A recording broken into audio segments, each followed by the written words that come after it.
Olá, tudo bem com você? Em 1977, o Mossad, que é a inteligência de Israel, recebeu uma missão do primeiro-ministro, uma missão bastante complicada, delicada, de resgate, algo que virou filme até, Missão Mar Vermelho. Era resgatar os judeus etíopes do Sudão, na África, e levá-los para Israel. Ari Kidron, do agente israelense, reúne um grupo de pessoas para formar uma equipe de ajuda no êxodo de judeus. Realmente é uma história bastante interessante. O que a equipe ali do Mossad faz, eles compram um hotel desativado e fazem desse hotel, eles fazem o hotel funcionar como se fosse um hotel normal ali, né? E usam esse local para resgatar sudaneses que estavam em risco de perder a vida.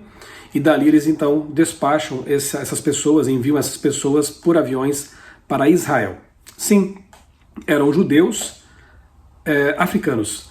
Guardavam o sábado, não comiam alimentos impuros. Agora a pergunta que fica é: como entender isso? Judeus africanos.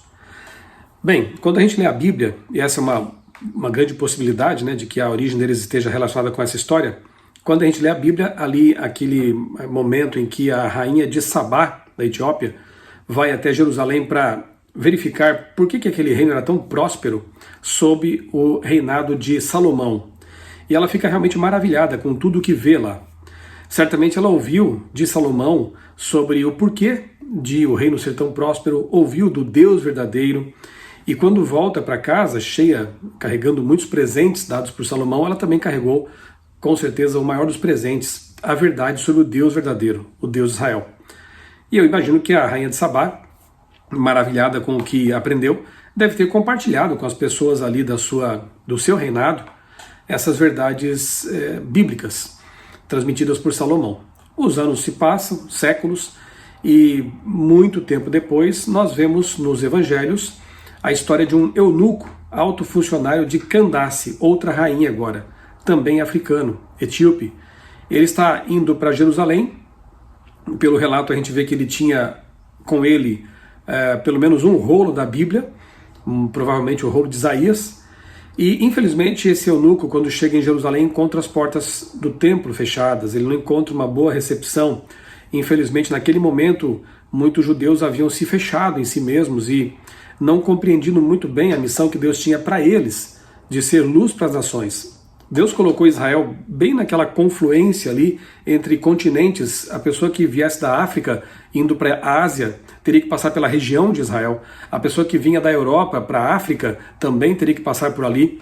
Era para ficar ali, naquele local, realmente porque a terra prometida foi estabelecida ali para que pudessem as nações ter contato com a verdade bíblica, a verdade sobre o Deus de Israel. Infelizmente, repito, naquele momento ali eles haviam se fechado para isso e se tornado muito exclusivistas, e esse eunuco da Etiópia voltou para casa frustrado. Mas Deus não abandona pessoas que o buscam de todo o coração. E ele então envia um judeu, Filipe, um apóstolo de Cristo, para pregar o evangelho para o eunuco. Filipe se aproxima da carroça, da carruagem, pergunta se o eunuco está entendendo o que estava lendo ali.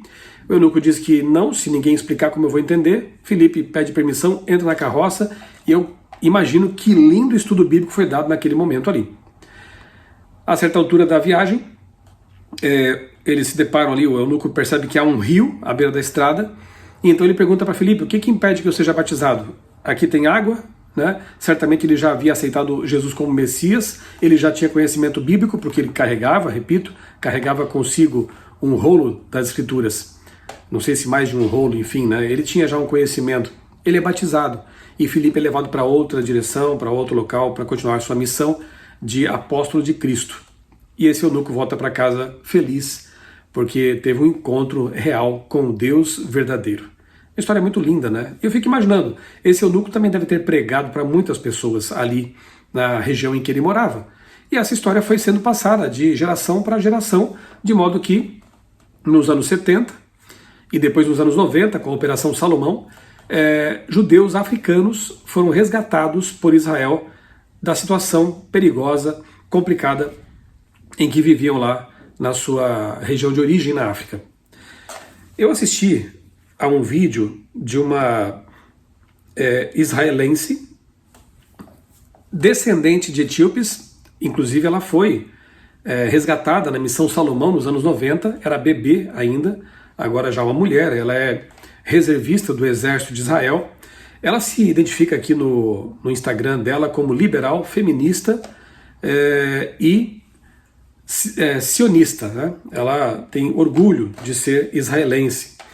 E ela gravou um vídeo aí que deve ter deixado muita gente com a cabeça bugada, né? Como se diz, né? Porque tem muita gente que diz que Israel seria um país colonialista branco e coisas parecidas. E se esquecem, pessoas que falam isso se esquecem de que há muitos negros, muitos descendentes desses africanos que foram resgatados por Israel, que vivem hoje lá em Israel. E essa mulher, a Ashager, não sei se a pronúncia do nome dela é essa, Ashager Araru, ela então gravou um vídeo explicando essa questão.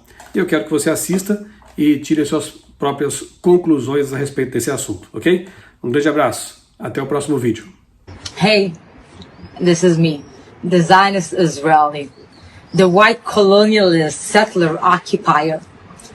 When you describe Zionism as this white imperialist idea, you actively delete the history of black and brown Jews. You dismiss our stories, struggle, and survival. You ignore the fact that the Zionist cause have built a safe home for Jews like us. When you think about Zionism, you probably think of Theodor Herzl at 1897 and the first Zionist Congress in Basel. But for me, I think about Abba Mahari, an Ethiopian Jewish monk that in 1862, 35 years before the Zionist Congress, have led many of my community in a journey from Ethiopia to Jerusalem by foot. The journey wasn't successful and many people died. But what I take from this story is the amazing courage of my ancestors and pursuing the Zionist dream of living safely back in their homeland. I think of my great-grandfather, Ermias Tessias, that in 1925 has studied here in Jerusalem, dreaming of the day of his children being able to live here. Unfortunately, he didn't live to see his dream come true. When you describe Zionism as this white idea, what you're saying, the only history that matters is the history that you perceive as white. You cancel the history of more than 50% of Israeli Jews who live here who are not white. But don't get me wrong, I'm used to the fact that my history is being dismissed and minimized. But it's especially hurtful when it comes from people who know exactly how it feels. When your history is being tossed aside, when your heroes are not being remembered. By all means, stand up for Palestinian right. I believe in the right for Palestinians and Israelis for self-determination. I encourage you to promote peace between both our communities. But you don't have to delete my history and my existence and people who look like me in order to achieve that.